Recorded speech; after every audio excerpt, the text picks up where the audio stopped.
Let's go.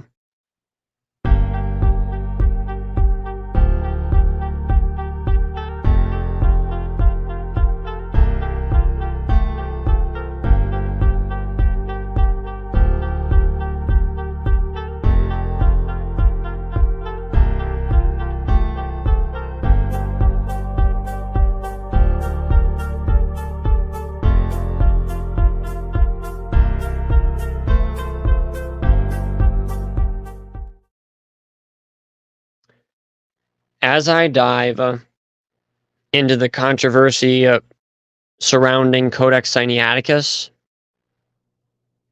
whether or not it was a modern forgery perpetrated by Constantine Tischendorf, I suppose, and technically created by Constantine Simonides, or whether it is a 3rd century document, 3rd, 4th century, what have you. I think it's 300s, so 4th century, as Constantine Tischendorf claimed.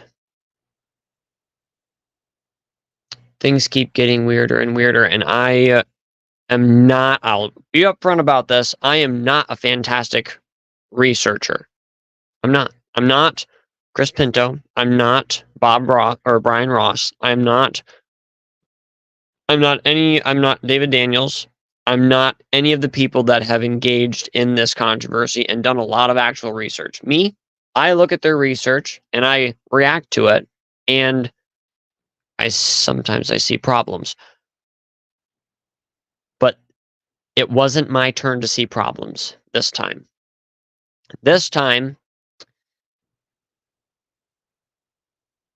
it was my turn to watch somebody find the problems. Let me explain what I mean. By the way, thanks for joining us on the Bible version conspiracy. I know, please. I understand. Joseph, you go on and on about this buy me a coffee thing. I won't a lot tonight. I just want to let you guys know that we're tracking down what we can find that are problems in the modern Bible translation controversy. We're exposing them to the best of our ability. We greatly appreciate the support that we've received. And if you would like to help support us, if you guys would like to help support the exposing of the modern Bible translation controversy and the conspiracy behind both sides of the debate, consider subscribing to support this channel in the YouTube, whatever. And if you want to join us and buy me a coffee for $7 a month, guess what? When we reach 500 subs, when we reach not 500 subs, when we reach $500 worth of monthly subscribers, we will start a page by page audit of New Age Bible versions by Gail Ripplinger. We'll go through every single point, every single page, every single quotation, get to the bottom of it, see if I think it was taken out of context, if you think it was taken out of context, if you think that there is something wrong with it, if you think that there's so much that maybe she wasn't able to even fit into her argument that should have gone in there, we're going to find it, and we're going to find it the best way. We're going to find it together. If you are down for that, if you want to see that happen, let's go. But the thing is it's not free for me, because she bought and she owned and she borrowed a lot of books that I have access to and a lot that I don't. So I can't finance that and the time to be able to research all of this without support. Thanks for doing that. I appreciate you. Codex Sinaiticus. This is so weird. Brian Ross. Oh, I don't even know where to start. Okay, basic introduction for those of you that don't exactly know what's going on. Codex Sinaiticus is the world's oldest Bible. It is what people would call an Alexandrian type manuscript, where, especially in the New Testament, Old Testament is basically what people call the Septuagint. It's a Greek translation of the Hebrew Old Testament. New Testament is full of the typical corruptions that you would see in Alexandrian type manuscripts where you have, the different verses missing and all these different things. And weird doctrines, not necessarily weird doctrines, but doctrines kind of trickled away from it. A lot of possible Arian influence, Gnosticism, things like this. Basic idea of the manuscript. It is a pretty much complete Old Testament, pretty much complete New Testament. I think there's some spots that are, missing, not exactly there, all these different things. And at the end of the New Testament, there are 2 extra books, the Epistle of Barnabas, not the Gospel of Barnabas, and the Shepherd of Hermas, both of them in Greek. The entire manuscript is written in Greek. So, this is a handwritten uncial, which is large capital letters, Greek capital letters written along, and it is bound, or was originally apparently bound, and then unbound, and then rebound, and anyways, basketball. So these pages have all been bound into what's called a codex, which these are codexes. If you had a scroll, it would be a big old roll, and that's what a scroll is. If you find a manuscript and it's in a book form, it's a codex. So, thing about Sinaiticus is a lot of people have pointed out that it looks pretty young. It doesn't look like a 3rd century, a 4th century, 300s manuscript like Constantine Tischendorf, its discoverer, at least the person that introduced it to European textual criticism. He claimed that it was that old. It doesn't look old, according to most people. According to most King James Bible believing researchers, according to a lot of different people. So, anyways, we'll get into a little bit more about this in a second. Really, really weird stuff. Okay. Codex Sinaiticus is basically the little brother of the Vatican Codex, which is Codex Vaticanus, obviously. And they are used as the 2 chief witnesses to the original text of the New Testament for modern Bible translations. Problem is, and also Chris Pinto especially feels that Sinaiticus is one of the key tools being used to break down modern Christianity, our respect of the Bible, doctrines, undermining the deity of Christ, even though there is more than enough testimony of Christians, Bible-believing Christians, all the way back to Christ, that believed that he was God incarnate. Codex Sinaiticus is used as evidence that, early Christians really didn't believe this and that. Which is funny because the writings of the actual people that were actually saying what they actually believed are older than Sinaiticus, but whatever. And on top of that, the Gnostic heretics who would have rejected all of this, Ken Johnson has some excellent resources on this, they corrupted scripture. It's historically documented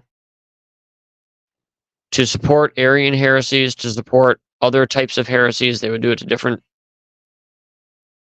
manuscripts and stuff like this. So just because it's old doesn't mean it's reliable. Okay. That's the basic stuff. That's where we all started. This is the plaque that we all sat behind maybe 10 years ago. It's not the same picture now. Things have gone. Stuff has hit the fan. And controversy has exploded all over the place. Not just King James onlyism. It's everywhere. Codex Sinaiticus, when it first came out, there was a guy named Constantine Simonides that claimed to be the writer of it. Guess what that means? That means that if anything is 4th century, 300s, if anything is that old, it might be the parchment. It might be the dried animal skins that it was written on, but not the ink, not the scribe, not any of it. It would be a 19th century document, as I'm going to have to keep touching my screen to keep it awake, probably.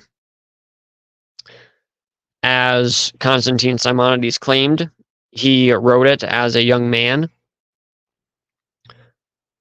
It was intended as a gift for the Tsar of Russia, and in return, he would give them, the monastery that he was at, he would give them a printing press so that they could print their manuscripts instead of having to handwrite them all the time, and make things a lot less frustrating for them, and hopefully deter theft and all this other stuff. So it would have been great for them. That was why he said that he made it, and that it was made, I believe, as a draft.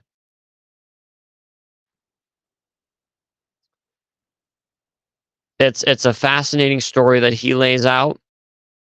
It is a fascinating story as as David Daniels lays it out in his books. Who is the world's oldest Bible a fake, and who faked the world's oldest Bible? I have a Kindle of that. I have the actual book of the first one. It's a fascinating story, and Daniels' claim is that if we take the details of what Simonides said, liars don't tell the truth about details, is the premise, then if he's able to confirm all the details, he's able to confirm Simonides' story.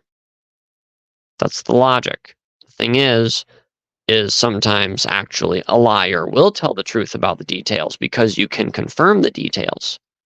But then the things that you can't confirm are the lies. It's an interesting bunch of weeds we've gotten ourselves into. As one guy pointed out, I'll talk more about him in a second. Apparently, the 19th century forging of Codex Sinaiticus is the big thing that there's so many King James Bible believers chasing right now. There are so many of us chasing this, researching it, trying to figure it out, engaging in controversies, watching things, buying books, all sorts of stuff. But there's a guy,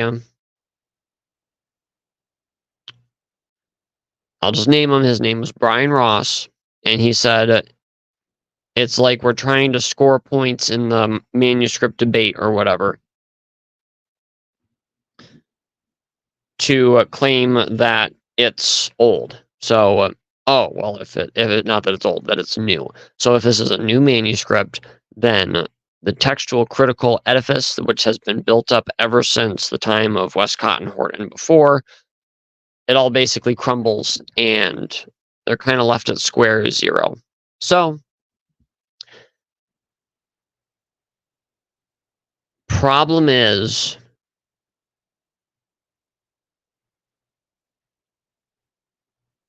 Brian Ross taught for quite some time that Sinaiticus was a forgery. However, he has since backpedaled on that. He has publicly said on his YouTube channel and at his church and everything else, on their church website, that until further research is available, he is not an advocate of the 19th century forgery theory. He actually believes that it's more likely, to my understanding, he thinks it's more likely to be a 6th century document. A document that was made in the 500s AD. And not an ancient codex. Unless you consider, that to be ancient, which you probably could. But if it's not in the 3rd and 4th century, It's basically worthless.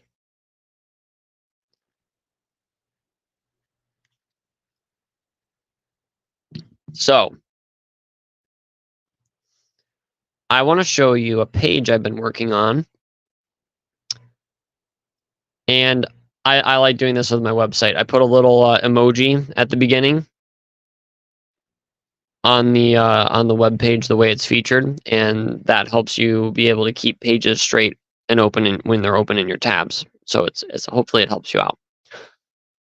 So I'm going to share. Oh, gotta turn off this banner.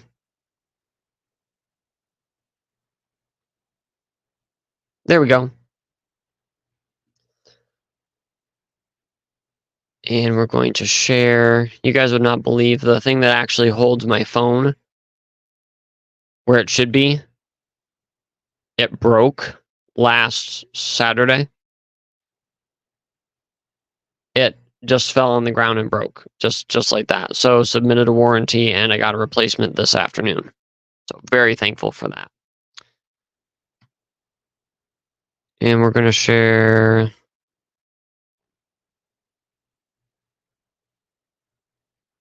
I'm just going to share the window.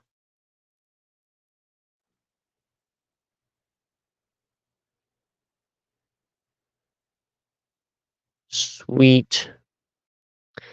Am I able to do this? Haha! I are able to do that. Tricky. Okay. This way I can look at myself if I need to, or page. Very nice. All right.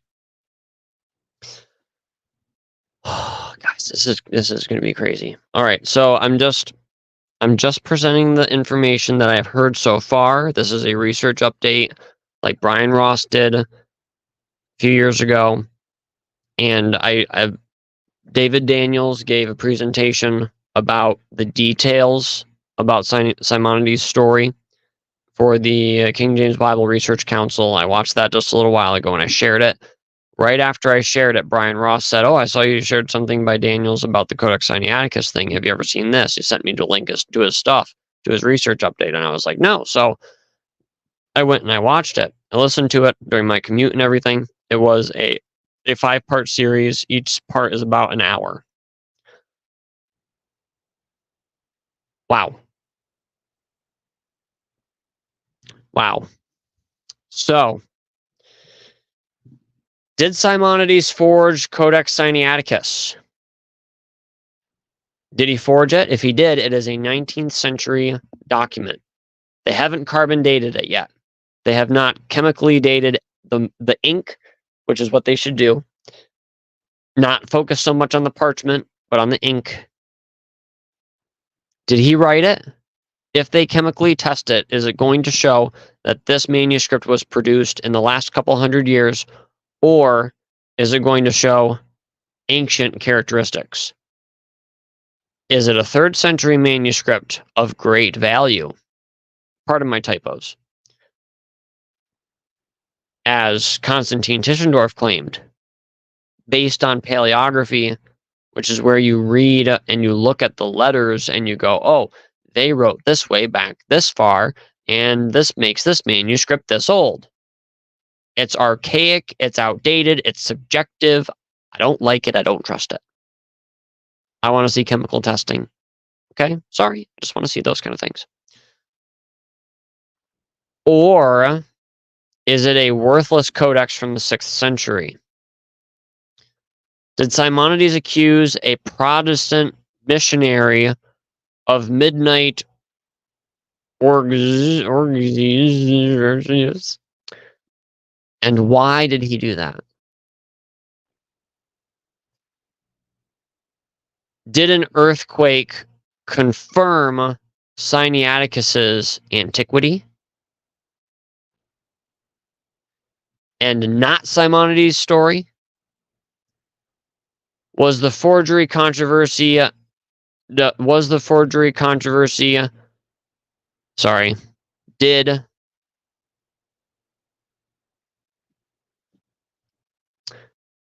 the forgery controversy lead to the prominence of a heretical codex that would have otherwise been ignored?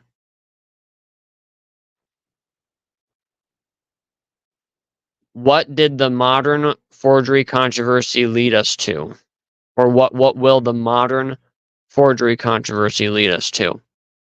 And are King James Bible believers and researchers being double-crossed? Relax. This is just a conspiracy theory. I need a t-shirt that says that. So if you're, say, if you're David Daniels or somebody that follows all this stuff and is doing your own research and is just like, oh, I confirm all of Simonides' story, and I really don't trust Constantine Dischendorf and all this other stuff. Okay, I got it. Thanks. I appreciate that. If you're somebody that's like, this is ridiculous, how dare you question the antiquity of the Codex? Stop. Okay. If you're a Greek from Greece and you know way more about this than anybody else, I appreciate that too. I would love to hear your input. I would love to hear your comments. Like I said, this is just a conspiracy theory, but sometimes I'm right. Sometimes conspiracy theories are right. Actually, scientists average that we will have a 95% decrease in conspiracy theories over the next 10 years if they keep coming true at the current rate. That is a concerning statistic, in my opinion. All right. Is the world's oldest Bible as old as the official narrative claims, or is it a 19th century forgery, a 19th century manuscript made by a teenager in Greece? Did this teenager grow up to expose a vast conspiracy behind Western Protestantism? Or was this teenager to become one of the most devious conspirators Christianity has ever faced? Only time and a thorough chemical test of the Codex Sinaiticus, now in the possession of the British Museum, by the way. Only time and a chemical test will tell. I have accepted, me personally, this guy, Joseph, I have accepted the idea that Codex Sinaiticus is a 19th century production for several years. I've accepted it. I have not necessarily committed myself to it. I have not jumped in and made lots of videos about it. I haven't jumped in and made a lot of videos about anything. So, I have accepted the idea for several years. However, after listening to the evidence presented by Brian Ross, I don't know what to expect. I don't know. We deeply appreciate the work of Bill Cooper, who is dead, David Sorensen, who seems to have largely borrowed from Cooper, Chris Pinto, who seems to have put the bee in Bill Cooper's bonnet, David Daniels, who seems to have also gotten a bee in his bonnet from Chris Pinto, Brian Ross, Kevin McGrain, who is largely responding to Bill Cooper, and Elijah Hickson, whom I believe is also largely responding to David Daniels. So that's how the tree breaks down. Here's a little Sinaiticus playlist for you. We're constantly working to expand our playlists as new information becomes available to me. Not saying I'm the most update person in the world or updated. Subscribe to our channel for updates. This video you see featured here, as far as I am aware, is the first public debate ever concerning the history and dating of Codex Sinaiticus, to my knowledge. And it's between Chris Pinto and James White.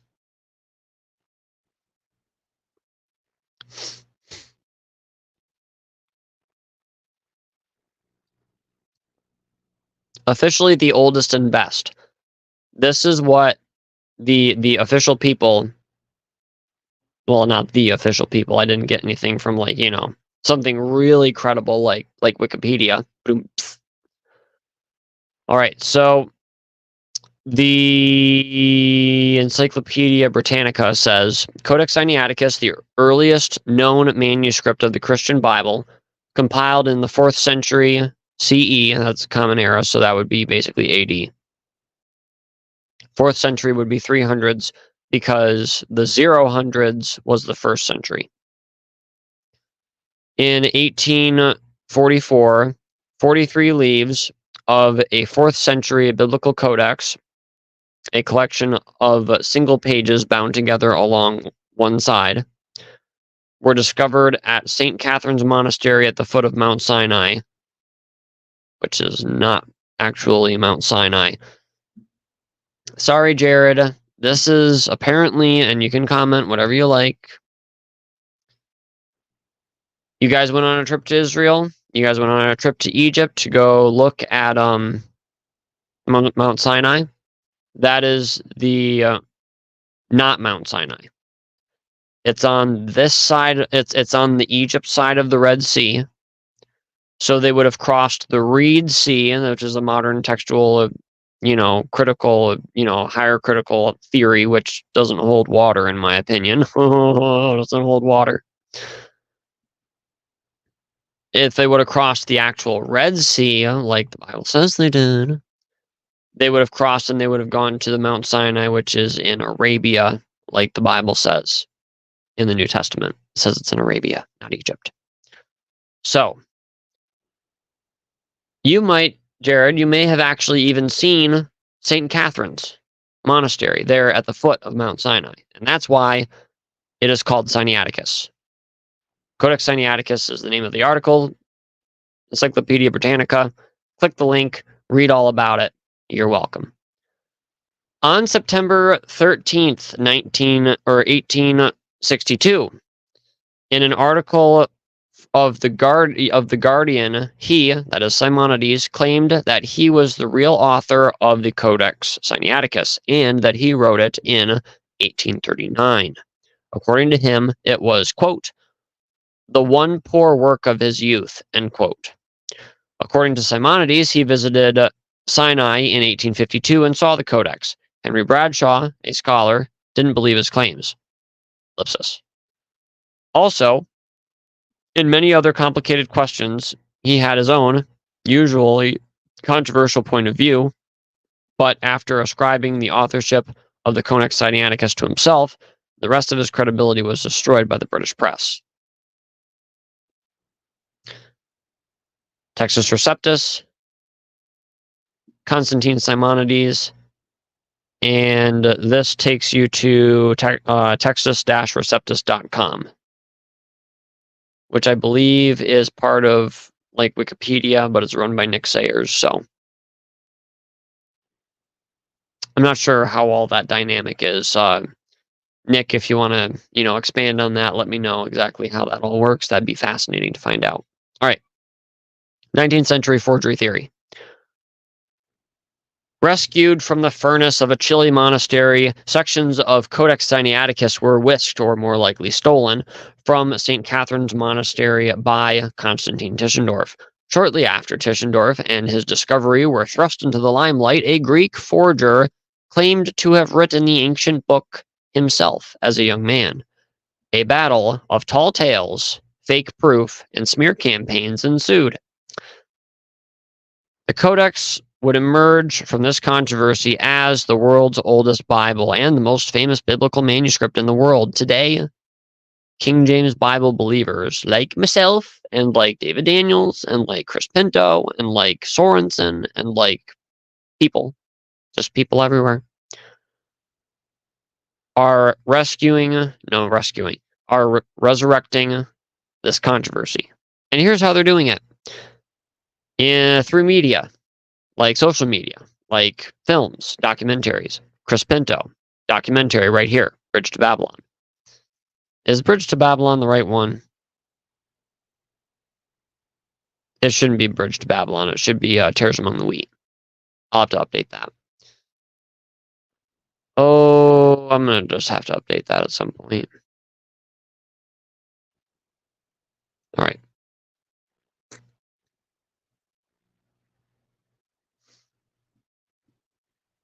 Am I able to do that quickly?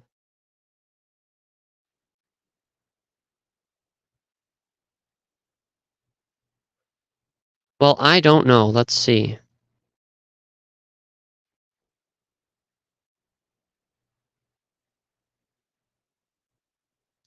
Tares among the wheat. By the way, I'm looking for ideas on a Codex Sinaiticus t-shirt.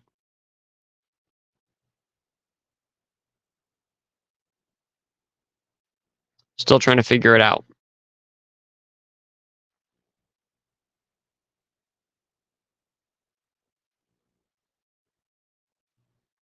That should work. So let's copy this link for now. That's Bridge to Babylon, a sequel to Tares Among the Wheat.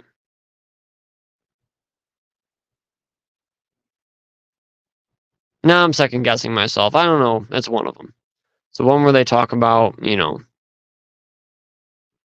things. I'm pretty sure it's Bridge to Babylon, though, isn't it? I don't know. I don't even know.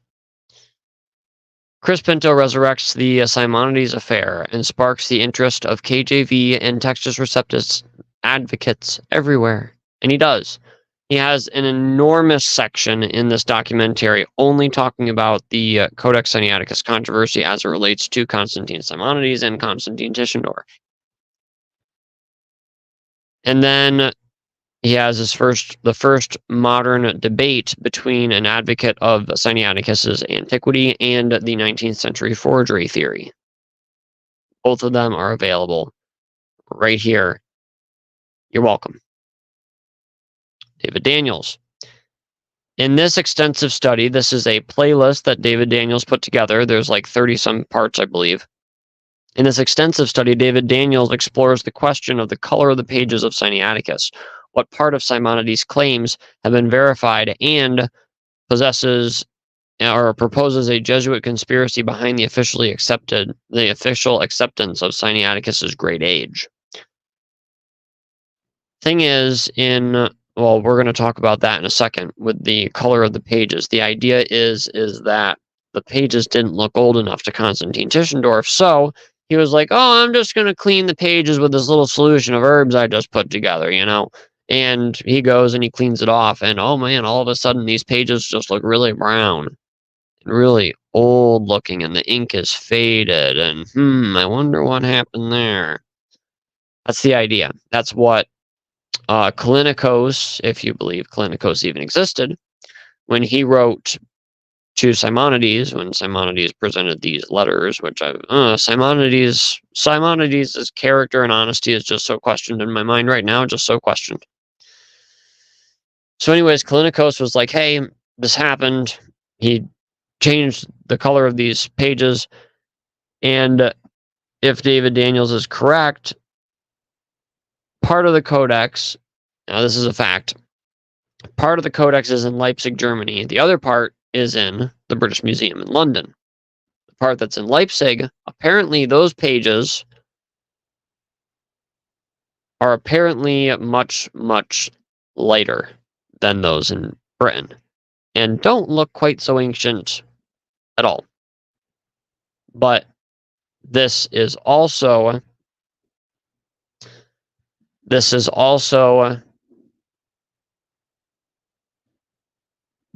oh, where was my train of thought going? My eye just itches. All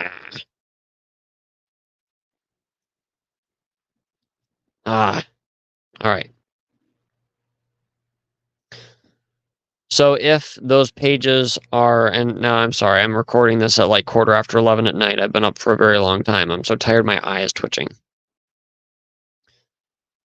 If those pages are lighter, that means that the pages were tampered with from one place to another when Tischendorf was transferring them.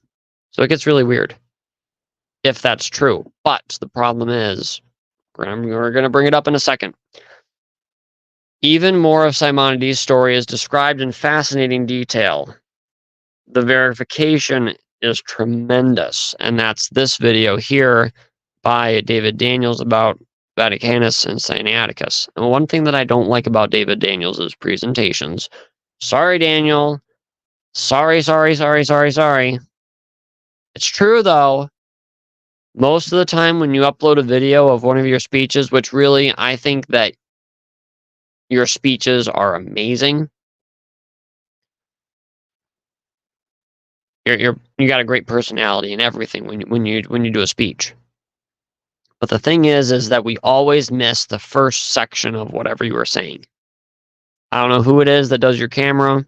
Maybe it's your wife. I don't even know who does the camera work. But whoever's doing it pushes record usually after you've started like 5 minutes ago or something, it seems. It's kind of annoying. But anyways, just some viewer feedback. I hope it helps you guys as you improve what you're doing, and I appreciate your work. Here's some reading that you can do on the forging of Codex Sinaiticus. There's Bill Cooper's book. These are all affiliate links, obviously. There's Bill Cooper's book. There's David Sorensen's book, Neither Oldest or Best, How the Foundational Manuscripts of the Modern Bible Translations Are Unreliable, which, like I said, seems to largely borrow from Cooper. And then these are the two books by Daniels, The World's Oldest Bible, Is the World's Oldest Bible a Fake, and Who Faked the World's Oldest Bible. This one, I think, runs around like 200 or 300 pages. This one's like 450 pages, so he really digs in. But the thing is that Brian Ross doesn't like is that the criticisms that have actually come to light of Bill Cooper and Sorensen and of Daniels, the first book, they are not dealt with in this book, in the Who Faked the World's Oldest Bible. This book largely deals with an investigation into the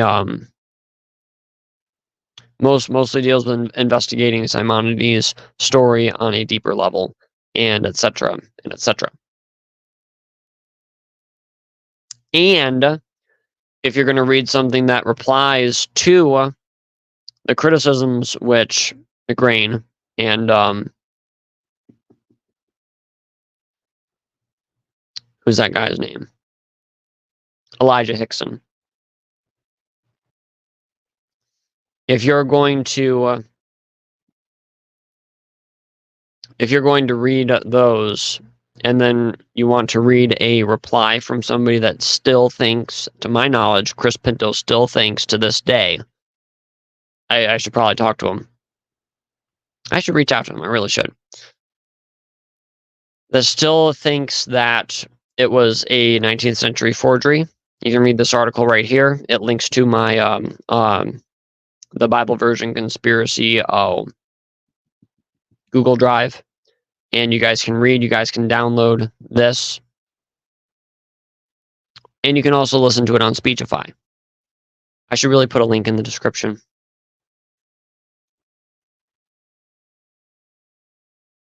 Let me just do that real quick.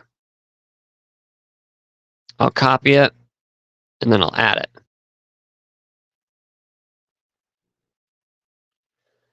So long as the internet cooperates. I'll let that load.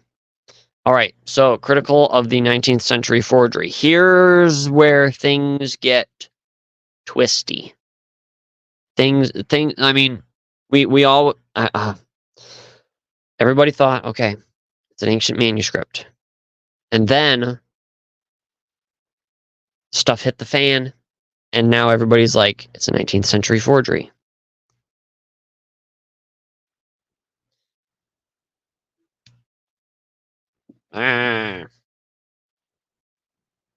Now, guess what? One of the main people that has done research into this and has read everything on the subject that he could get his hands on, Brian Ross, in a typical Brian Ross fashion, and it's B-R-Y. In typical Brian Ross fashion, he reads everything he can get his hands on a subject, and then draws his own opinions. Critical of the 19th century forgery, and here's the thing. This should actually be moved before media. Okay. Brian Ross, a history teacher, pastor, and KJV-only researcher, whom by the way, Gail Ripplinger doesn't like very much, presented evidence for the 19th century forgery of Sinaiticus for years. Brian Ross did. Brian's research is even recommended by Chris Pinto. In Chris Pinto's response to Kevin McGrain and his critical article of the Codex Sinaiticus forgery theory. I gotta blow my nose. Hang on. Brian Ross, a history teacher, pastor, and KJV-only researcher, presented evidence for the 19th century forgery of Sinaiticus for years. Brian's research is even recommended by Chris Pinto in his response to McGrain's critical article. Recently, the evidence presented by McGrain and others, like Elijah Hickson, has convinced Brian to backpedal on the issue and argue against the 19th century forgery theory until his criticisms and questions are satisfied.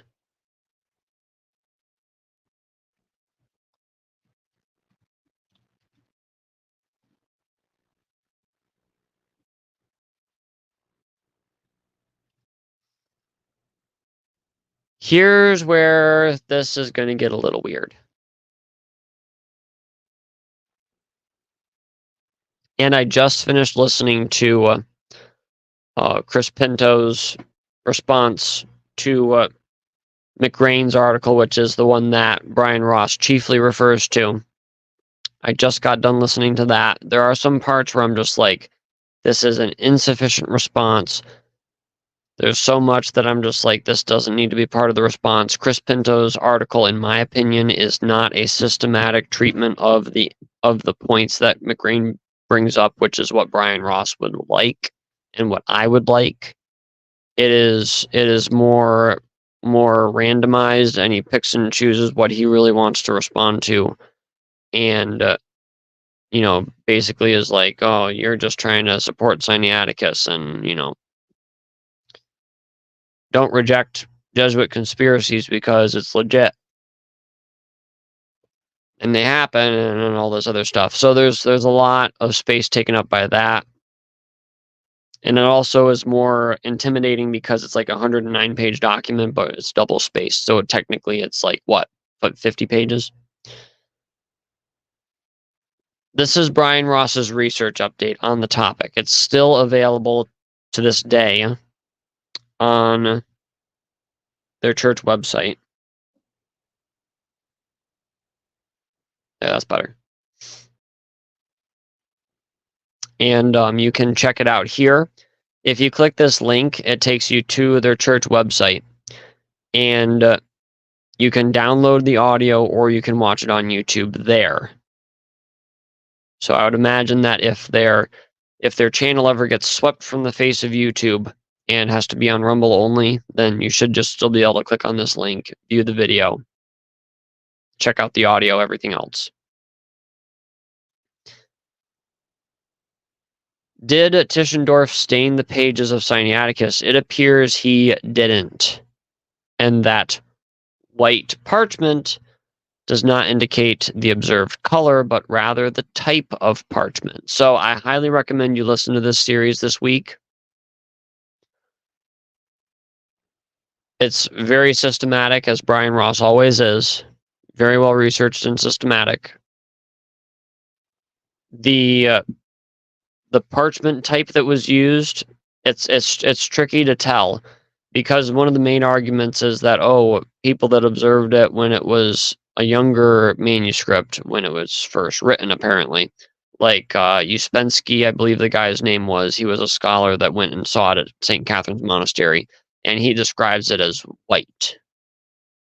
Other people say that it's yellowed at different points in the future as well, but Uspensky was like the first one to see it for like quite some time. And he describes it as white, but the thing is that it can't really yellow naturally in all that time. But the problem is is that there are 3 different types of parchment. I believe, if I'm correct anyways, there is white, brown, and purple, I believe, or white, yellow, and purple are the 3 different types of parchment. So, like, a purple manuscript would be, like, literally a purple page that would be dyed with purple, like is mentioned in the Bible, and it would be written on with gold or silver ink. A white parchment is going to be written on, obviously, with black ink. Did Tischendorf stain the pages? Or when Uspensky, I believe that was the guy's name. It's how it's pronounced, I think. Porphyry, I believe his name was Porphyry Uspensky. Or was he describing it as white parchment, not because of his, not because he was looking at the color of it, but rather he was referring to the type. Like white marble is gray. A white rhinoceros is gray.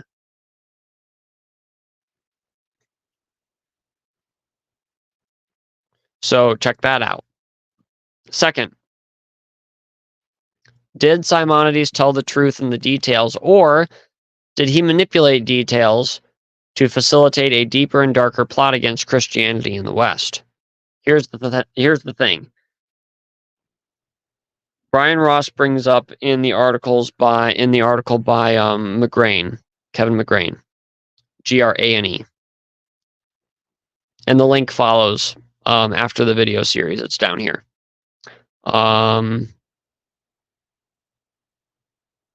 Somewhere. I think it's this one. Pretty sure. Kevin McGrane. Pretty sure it's that one. There might be another one that I'll have to find, but anyhow. It'll go up when I find it. Did Tischendorf stain the pages of Sinaiticus? It appears... Okay, we already read that. Blah, blah, blah. Now, here's why we question his authenticity. Because when he was another revolutionary in Greece, and very anti-Protestant, and sees the entire Protestant system as satanic. Either he was put up to it by officials in his church, or he did it himself for them, or he just was telling the truth. I am probably the only person that you're going to hear entertain even the suggestion that Constantine Simonides may have been telling the truth. Why would I say this? Constantine Simonides accused a missionary, a Protestant missionary to Greece. His name was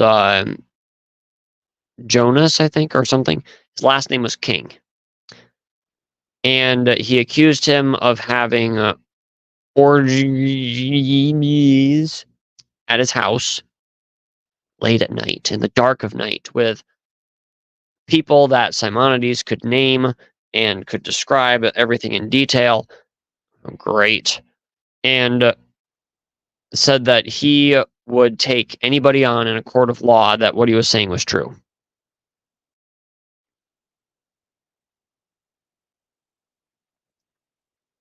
Problem with that. If he was lying, that's not good. It's not good. If he was telling the truth, it's also not good. But it's not good for the 19th century forgery idea if he was lying. But Chris Pinto responds to this and says, oh, no. He was politically motivated, and he was young, and he was following orders, and this and that. I don't know. I don't think that Brian Ross sees this as a valid reply from Chris Pinto on that point. I would love to see Brian Ross respond to Chris Pinto's exact wording, but that's the gist that I got from the article.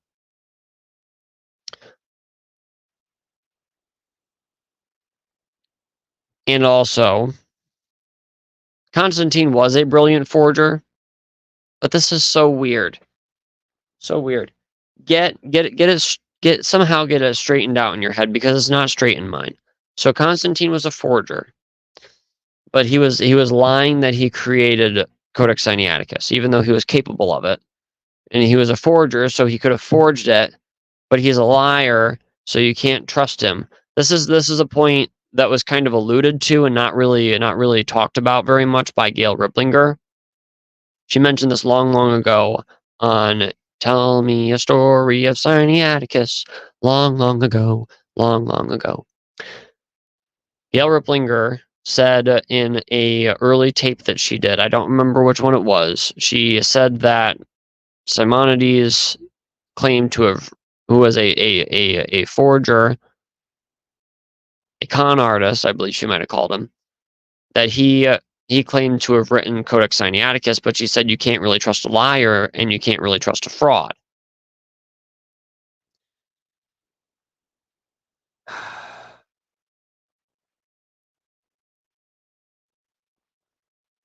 And that's going to become a more and more relevant statement as we keep going on this channel.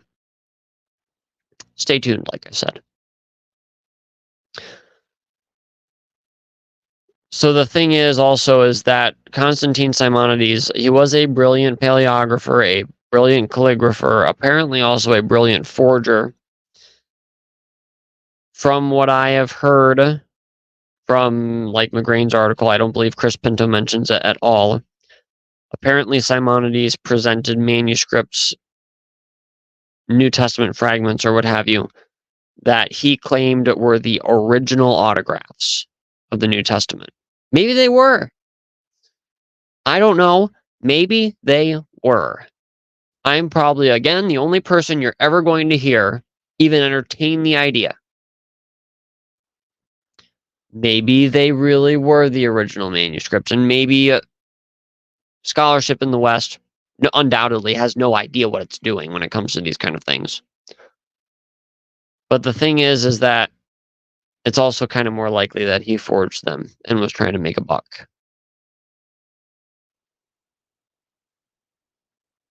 So was Simonides involved in the king controversy, in trying to get to falsely accusing or possibly exposing the dark underbelly that was there? Or maybe King was being blackmailed. Maybe.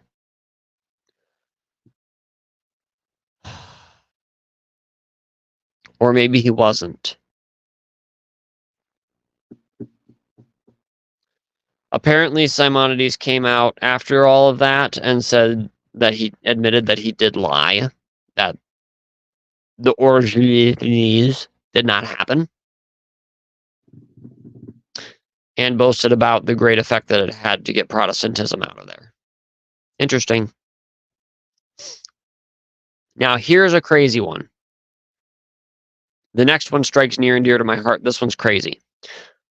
Earthquakes. We mentioned earthquakes a long time ago. We had a stream that had talked about earthquakes. We talked about how the cabal, I can't remember if it was Francis Bacon or if it was Richard Day, that said that earthquakes would be utilized by the cabal to reveal documents that would shake Christianity, bring in a new world religion, and earthquakes would split open crevices and be like, wow, look at this.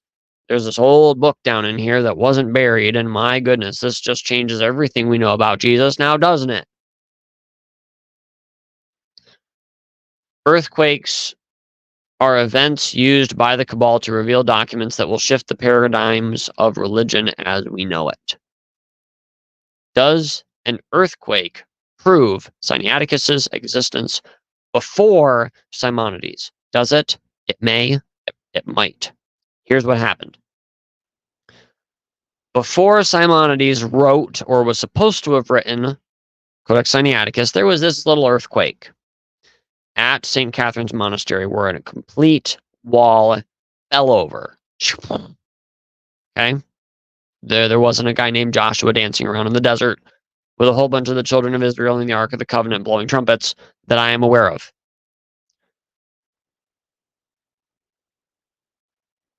So, this wall falls over. What happens with this wall falling over?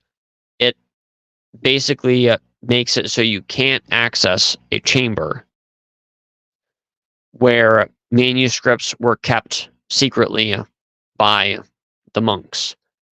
There was a guy that was there that was like the oldest guy and knew they were buried there, and he's like, on his deathbed, he's like, they buried manuscripts in the wall, and then blah, he's dead. And it's like, oh, thanks. There's only like a bazillion walls around here. You know, why couldn't you have died in like, 5 minutes after you told us which one, huh? Anyways.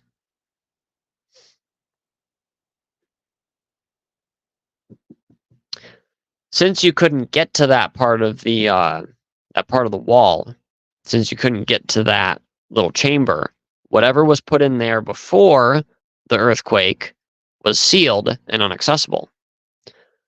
There is only two possibilities where Sinaiticus doesn't get verified by this, because later on they dug up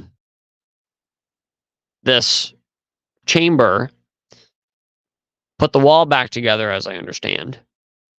Brian Ross is going to watch this, and he'll be making comments all over the place and correcting me and also all sorts of stuff. I appreciate him doing that. Brian, thank you. You are the bomb, dude. The bomb. So, and you had nothing to do with knocking the wall over, though. That was an earthquake, so don't get that confused.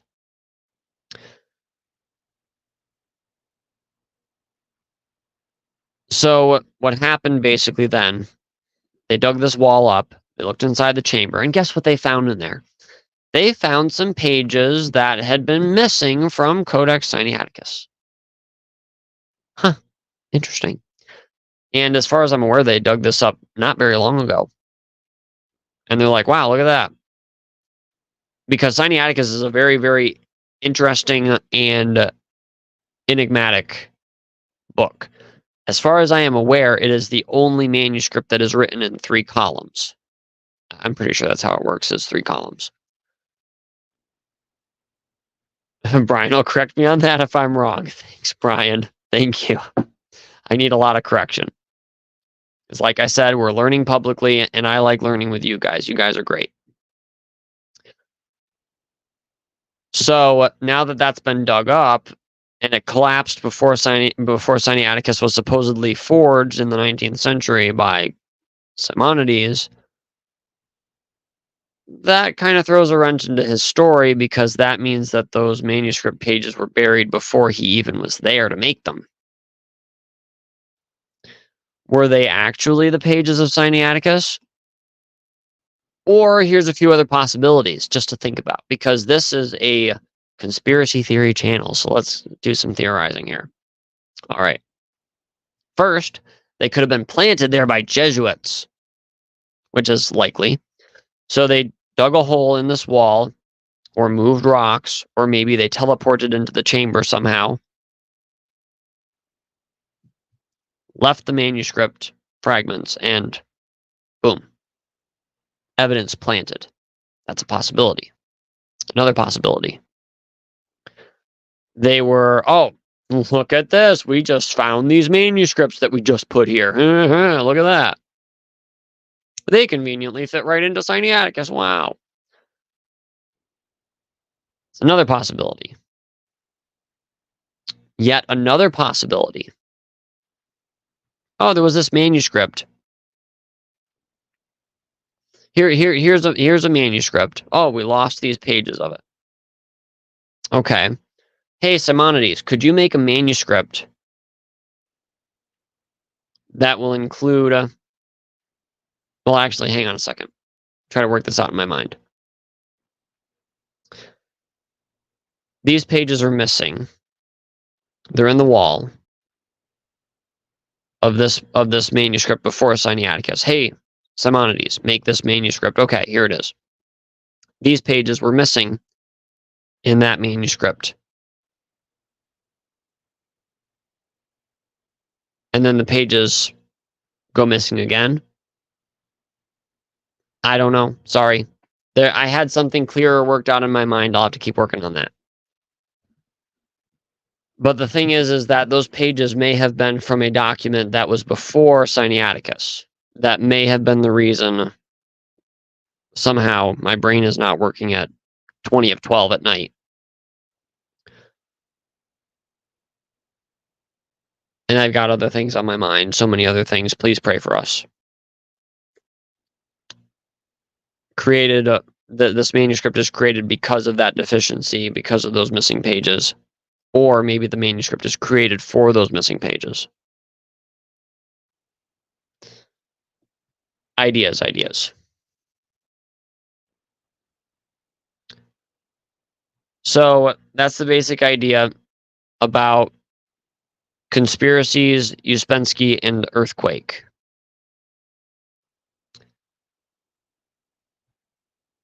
So, and I would highly recommend that you guys watch that video for another reason. Because McGrain has a couple paragraphs where he talks about conspiracy theories and how conspiracy theory people are very irresponsible. And we are very irresponsible. Look at me. Look at what I'm doing. This just screams irresponsibility here. But I want you guys to have this information as I am learning it.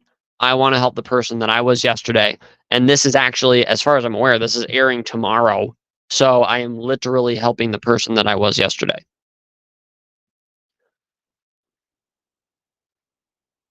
So, the conspiracies part of it is just like the major takeaway that I took away from it. And it was deep, and it was pithy, and it was inspirational, and it was convicting. One of the main things was guarding against confirmation bias. And like Joel Thomas from the Confessional says, going out once in a while and touching grass, something that was not done by a certain person for several years, as I understand. Anyhow, the problem is that I have asked myself several times, what measures are being taken by us, not just me, not just Gail, not just Brian, not just McGrain, you. Whoever watches this video, if you're into these topics, what are you doing? What measures are you taking? And if you're taking measures, I want to hear them, because I want to adopt them too. I want to take measures to guard against confirmation bias. What are the measures you take? I want to hear that. I want to hear what you have to say. That's the question of the day. What measures can we take in the future, and what measures are you taking to guard against confirmation bias? Apparently, in my opinion, there's a few authors that I'm aware of that have done absolutely nothing to guard against confirmation bias, and never intend to, and it's sad. I have not listened to this one yet. I have now, actually, the Callinicos, Hermas, and Barnabas, so I'll have to update that. Talks about Callinicos, how he was probably not even a real person, according to McGrain, which is where Brian Ross leaves off with that idea. There are some good reasons that he actually wasn't a real person. And also some evidence that I think McGrain is like, well, there could have been a bazillion Callinicoses. And it's like, well, not really. So anyways, listen to it, see what you think. Hermas and Barnabas, two of the two copies of extra canonical books that are at the end of Hermas. They're very popular Christian literature. That's why they're in the back there. I don't think that they were being included as part of the New Testament canon, but they were often accepted and respected by Christians, so they were put there. Codex Sinaiticus Research Update, Callinicos, Hermas, and Barnabas. This is fascinating to me. Now, I think that there might be some misunderstanding, some level of misunderstanding, because most people say, oh, the Shepherd of Hermas was never seen in Greek before they saw it in Sinaiticus. Never before seen in Greek. People say that, and people say that it was unknown to the West in Greek. Apparently. So if Hermas and Barnabas were supposedly only seen in Codex Sinaiticus, that's huge, by the way, absolutely huge. It doesn't make any sense. If anybody's argument is hanging on that statement, which there are several arguments for the authenticity of Simonides' story that do hang on that, the idea that he actually presented a Greek copy of, I believe it was the Shepherd of Hermas, and it was identical to the one in Sinaiticus before it was discovered. And Tischendorf was just like, oh, wow, actually, that's probably not a forgery that Simonides has.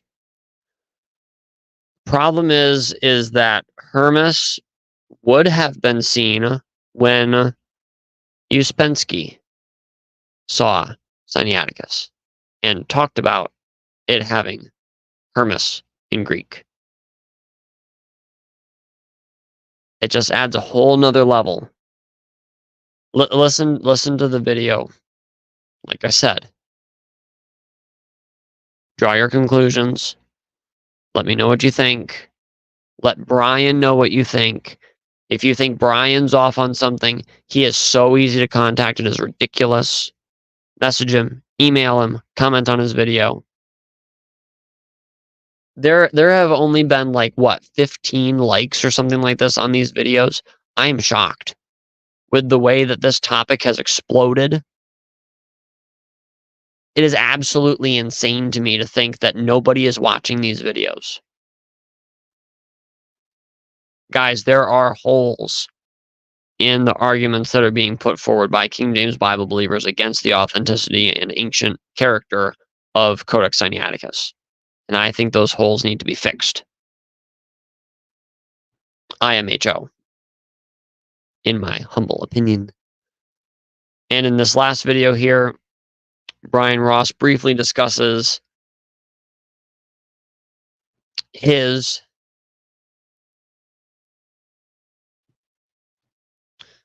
current views on the subject of the 19th century forgery hypothesis. It is very different from the one that he held before. And you guys, if you check out those links, you can actually find the videos that he did called Codex Sinaiticus or Codex Simonides. That whole series is available there, also on their website. It's all available. It's all free to listen to. Some reading that you guys can do against the idea of Codex Sinaiticus being a fake. First one is this one right here by J.K. Elliott, called Codex Sinaiticus and the Simonides Affair, an examination of the 19th century claim that Codex Sinaiticus was not an ancient manuscript. Also is David W. Daniels' Codex Sinaiticus Evidence a Fake by Kevin McGrain.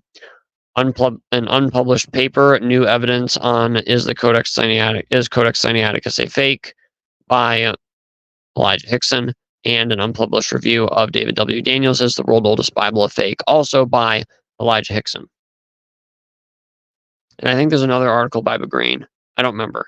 Brian, if there's another article by McGrain that I'm not listing here, please send it to me if it's not there currently. Debate time.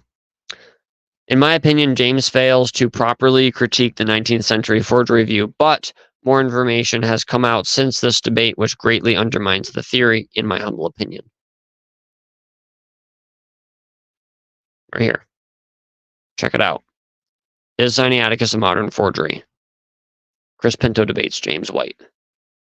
One of our most viewed videos, by the way, still today. And I didn't make it. I downloaded the audio and I put it back up on YouTube because I couldn't find it on YouTube. Here's a bunch of bonus content. You guys can watch The Big Con of Paleography by David Daniels, The Big Con Part 2, Preparing the Way for Sinaiticus, The Big Con 3, which I don't think has actually gotten put up yet. So, David Daniels, come on, man, come on. My debate with James White. This is the post-debate comments by Chris Pinto. The books Forging Sinaiticus by Bill Cooper. Sinaiticus's facsimile prints by Hendrickson Printers. Was Codex Sinaiticus written in 1840 by Jack A. Mormon? Early manuscripts, Church Fathers, and the Authorized Version with manuscript digest and summaries by Jack Mormon. The Last 12 Verses of Mark by John W. Bergen, free PDF. A Tale of Two Constantines, Rethinking Codex Sinaiticus by Brian Ross. Brian Ross told me he used to believe the Sinaiticus was a forgery, but later changed his mind. Here he details why. And also check out more about the manuscript at its official website at who uses those anymore? https://codexsinaiticus.org/en. Let me change this. That is a cumbersome link-looking thing. Let's get rid of all that. Much nicer. And you can contact us on the form below. It is not only easy to contact Brian Ross, it is easy to contact yours truly. By the way, if you're watching this video, we're probably also friends on Facebook. So reach out to me in Messenger, reach out in the comments. I read the comments, I see them, I respond. You guys know it. When I see them anyways. So if you see something wrong, if you see something weird, you see something goofy, please. This debate isn't over. This story is not over. You are part of this story. We are part of this story. I'm part of this story. This YouTube video is part of this story. Codex Sinaiticus is having a rebirth in the controversy, and we're all here for it. I'm on the edge of my seat. I'm trying to figure out what's going on. I'm waiting for Brian Ross to get all the way through Chris Pinto's response that he wrote back in 2019. Let me know what he thinks of it, because I think he's already read it before, but I want to know what he thinks about it now. And it's going to be crazy. I'm really looking forward to what happens. I want to see a chemical test on that manuscript personally, but I also don't want to be on the Simonides bandwagon in case it tips over, because it may not be legit. So, that being said, I want to introduce a different idea to you. Kevin McGrain does not believe that Codex Sinaiticus is ancient, like Tischendorf said, from what I heard from his article. He agrees with Porphyry Uspensky, who believed it was a 6th century codex written and copied from a lousy exemplar.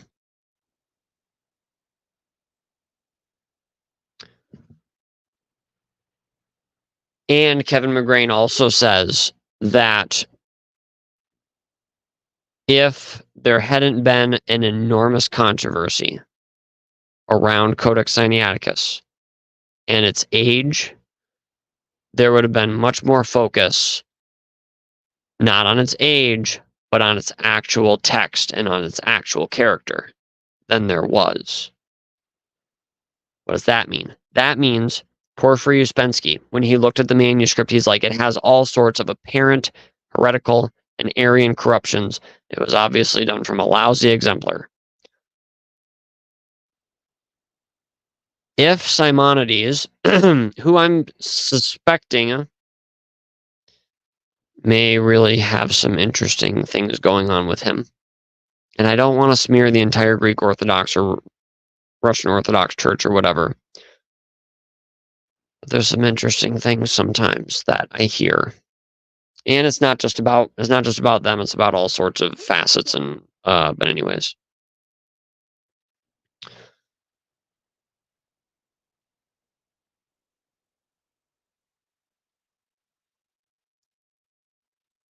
The thing is that if Codex Sinaiticus was brought on the scene and Tischendorf was like, "Oh, that's an old manuscript." And people looked at it and were like, "Well, yeah, it's a really old, crappy manuscript." That's right, Tischendorf. Very nice. And then they basically changed the channel, next. If there wasn't the outrage, the heated debate, the suspense, I'm glued to my newspaper. Is there any updates on the Simonides affair? They would have been saying back when they were reading like British newspapers and stuff.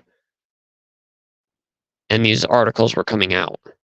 Oh, what's, chewing the fat on Simonides basically, and all this stuff. If it wasn't for Simonides saying that he had forged it, and then people accepting that he was lying,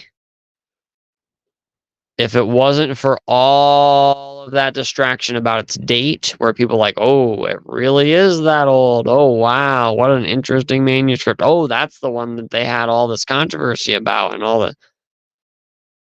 If it wasn't for all of that, I believe it was Kevin McGrain, he said it probably would have passed on largely unnoticed. It would have been assigned a catalog number in whatever museum, had a little note card pinned to it that said, like Chris Pinto says, a little note card pinned to it that says world's oldest Bible.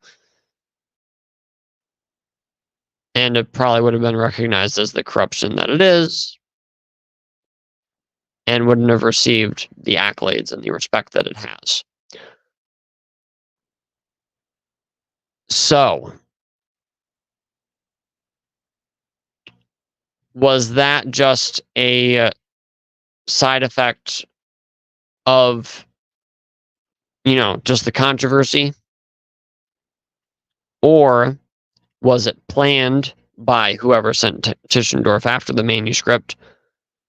Was it planned that he would find it and that Simonides would be upset about it and that he would take issue with it and that they would capitalize on that controversy, on that story, to bring Sinaiticus into respectability? Or was Simonides involved and knew that what he was doing in stirring up the controversy and lying, apparently even, like Brian Ross mentions, changing his birthday so it didn't sound like a 12-year-old forged manuscript, it sounded more like a 16-year-old or so forged it, which would have been a lot more believable.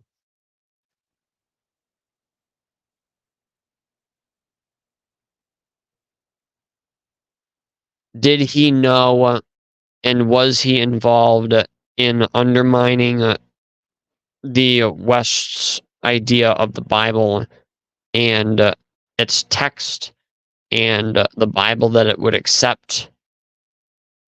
Was he a part of that?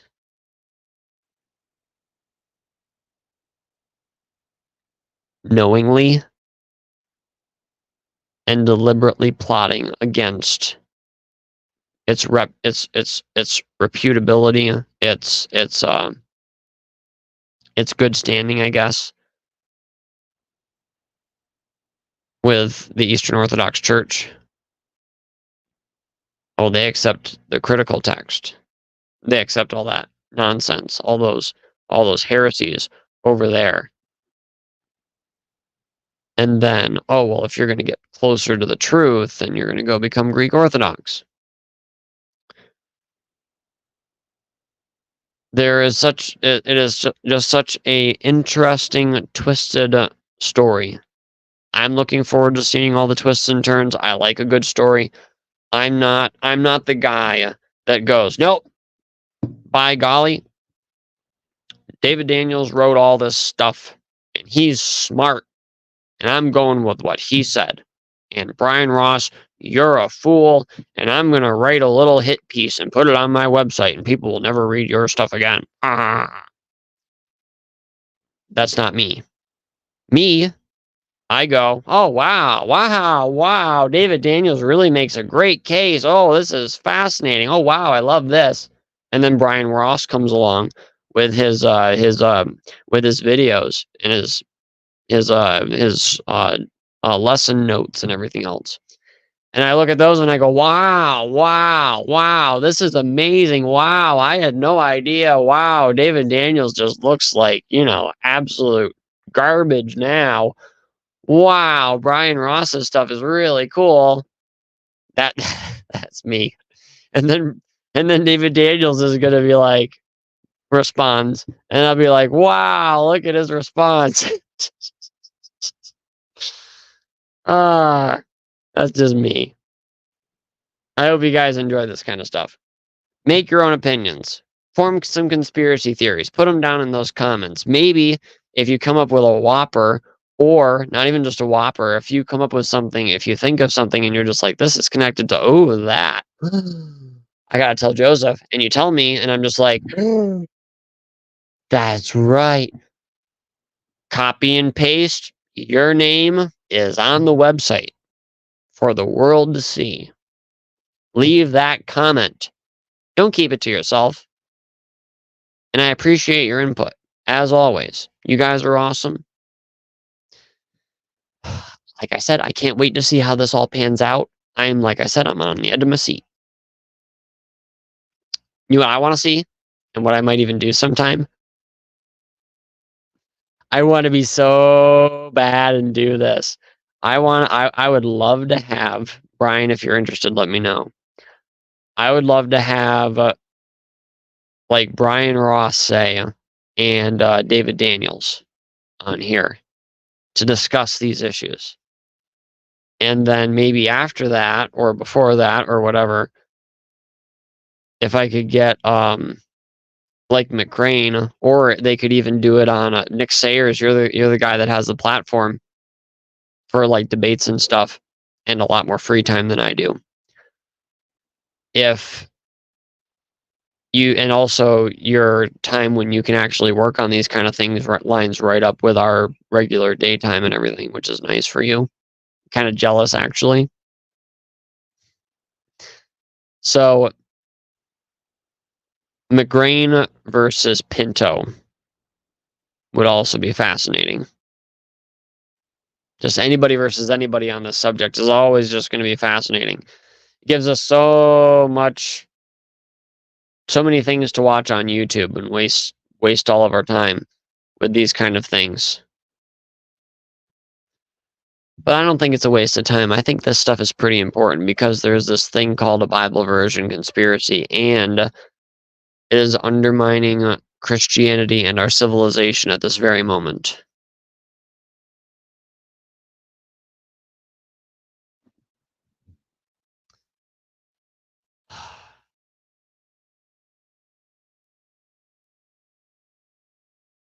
This, guys, this is going to be just and think about this too. Like I mentioned at the beginning of the video. The modern forgery controversy got our attention and started us on our subscription to the Codex Sinaiticus channel.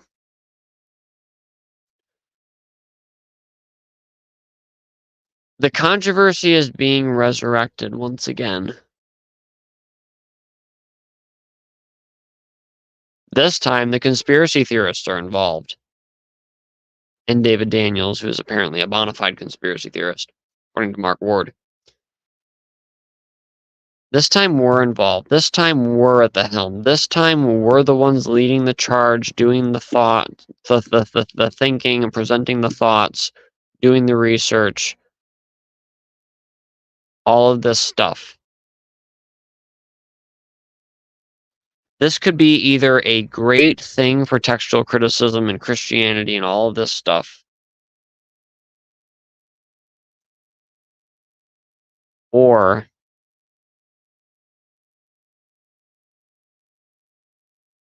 it may be distracting us from something else, or it may be getting us interested, or getting somebody interested in something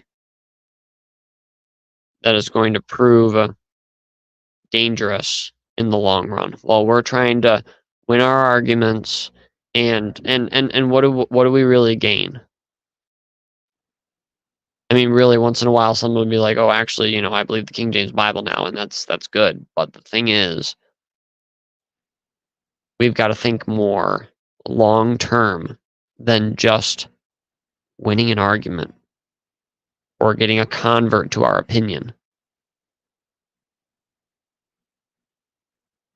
Like I've told you guys 1,000 times before, I love our platform because here we get to think and we get to lay out any old wild idea that we have.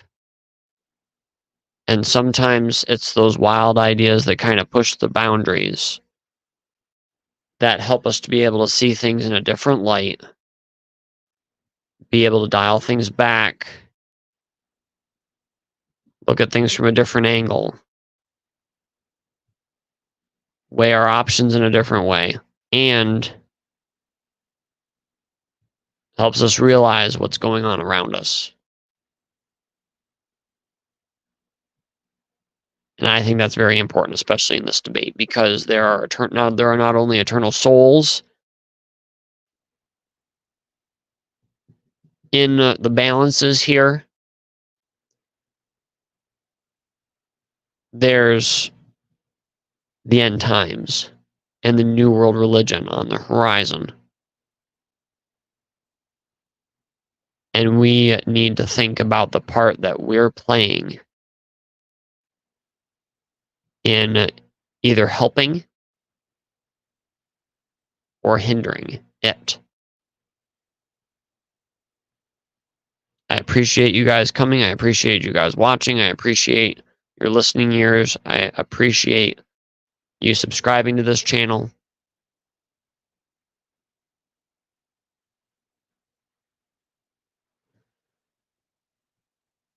I think this is pretty important stuff. If you think this stuff is important too, if you're not a member, if you're not a co-conspirator, think about $7.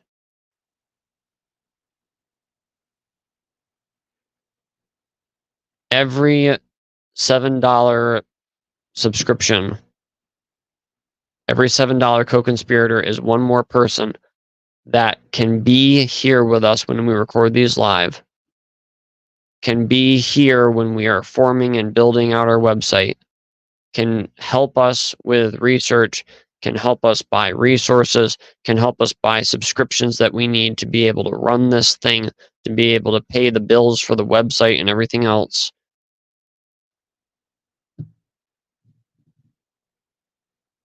I'm not begging you to become a co-conspirator, but I am telling you, if you want to get in on the ground floor of trying to figure this stuff out from a perspective that, as far as I'm aware, nobody else is taking. Nobody else is embracing the conspiracy theorist label and going, yep, and here's what I think about this, and documenting stuff and listing stuff, even though it's unbelievable, some of it. And then trying to think outside the box on this stuff, not just going, oh, this verse is missing. How did that happen? Not trying to diss anybody that's doing that, because that is a necessary part of this debate. But if you want to peek behind the curtain and try to figure out what's actually going on, and you're really just starting to not trust anybody, like I'm kind of going these days,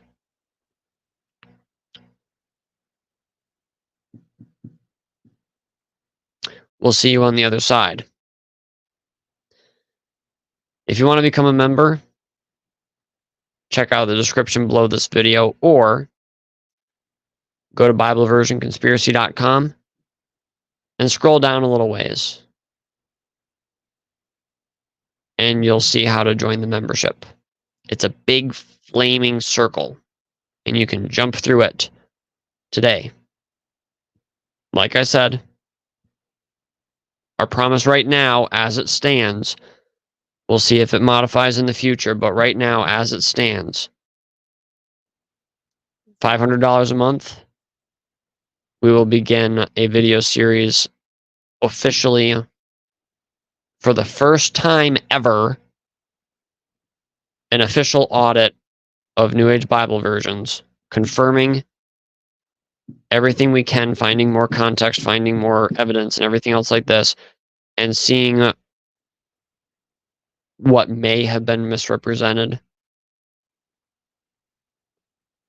and really getting to the bottom of it. If you're down for that, let's go. I appreciate you guys again. Wow. This is, like I said, the story is just getting more and more twisty and turny, and I just can't say it enough. I'm on the edge of my seat. I'm on the literal edge of my seat. And we'll see you next time. And until then, keep us in prayer.